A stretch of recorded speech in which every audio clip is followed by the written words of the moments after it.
گند سپینداره ایک جه گندن دور برگاره کوپتر صد سر و خیزان لد جیان لبری چند سالان و جیارا خلک اوی گندی لسر درامت و کشتیکالی بو لنها بتنه 4 سر و خیزان لوی گندی ماینه و حوالاتیان دج راز و باغ و برهم دی انچاندنه برداینه و اگر جی جبر بردامیا بردمان کرنا اوی گندی و چندین گندی دی جالی بالافر و توبخانن سپای ولات ترکیه و خلکوی گندی دبیجن اف گنده آتیا چولکن جترسا بالافرین ترکیه کو روزانه به بهانه هبون بارگاه پارتا کریکارن کردستان پکه که بردماند کن و خلک جی ناچار بود دستا جملک و مال خوب بردن و برف باجه را بچن و اگر اف بردمانه نهیتا راستاندن ناچارن اوجی اوی گندی چول بکن.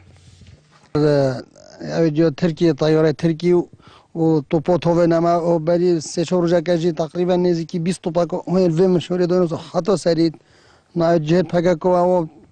اما صوت نشین فرابجین چول گنده ما چول بیانو که ام نزدیکی 100 مولا کوینه وره نو که چوب خرط رافین چونه دوی که بعد ترسات توپا طیاره جو هیوید که نفت طیاره بالا خل ما بکن مدبینی همه ویدرکه بس ویدرکه و مترسیار سر مترسیار ما چه افتوپانه افتواره ترکی نه هک حلق مدید با اف مترسی حکومت ریک مدید با چهار مدید با اما نبینجی چجور نمیشه یعنی مترسیار سر مثلا از حیال مثلا زلمه بس جنکو بچی بزیان تو طیارات تنتوبیت چند تو بدارن حتی خونی درزین جاگر بردامیات و بارانکرنا اوان گندان ضرری هریمازن به آواهی وان حوالاتیان کتیه و وجی بوی مترسیا کادی لسرجیان وان حوالاتیان و هر واساج بروی اگری حوالاتیان دژ چاودری که ناراض و باغان برده وی که جی ضرری هریمازن به آبور وان دایه